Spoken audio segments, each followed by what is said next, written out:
काही महिलांना हा त्रास सततचा होत असतो, पण त्याबाबत जास्त बोललं जात नाही, त्यामुळे हा त्रास दुर्लक्षित केला जातो. तो म्हणजे पिरियडमधल्या रक्ताच्या गाठी. पिरियडमध्ये रक्ताच्या गाठी जाणं म्हणजे नक्की काय आणि त्या कितपत नॉर्मल आहेत, चला सोप्या भाषेत आज समजून घेऊया. सगळ्यात आधी, ही गाठ म्हणजे शरीरात तयार झालेली वेगळी गाठ किंवा ट्युमर नाही आहे. पिरियडच्या वेळी युटेरसची आतली लाइनिंग आणि रक्त बाहेर पडत असतं. रक्तस्राव जास्त वेगाने झाला तर रक्त काही वेळ युटेरस म्हणजे आपल्या पिशवीमध्ये राहून क्लॉट म्हणजे गोठलेल्या रक्तासारखा जेली लाईक मास तयार होऊ शकतो. याला म्हणतात क्लॉट्स. म्हणून पिरियडच्या पहिल्या 1-2 दिवसात छोटे ब्लड क्लॉट्स जाणं अनेक महिलांमध्ये नॉर्मल असू शकतं.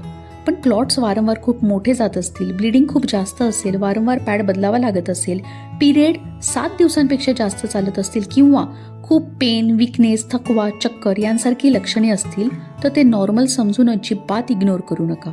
हे क्लॉट्स जास्त होण्यामागे heavy menstrual bleeding, hormonal imbalance, fibroids, adenomyosis, endometriosis किंवा इतर गायनेकोलॉजिकल कारणं असू शकतात. आणि सतत खूप ब्लिडिंग होत राहिलं तर आयर्न डेफिशियन्सी आणि ॲनिमिया म्हणजेच रक्ताची कमतरताही होऊ शकते.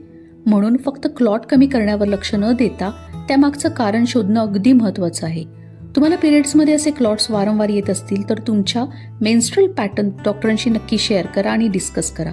अशा सोप्या आणि उपयोगी हेल्थ इन्फॉर्मेशनसाठी लाईक, शेअर आणि सबस्क्राईब करायला नक्की विसरू नका. जागरूक राहा.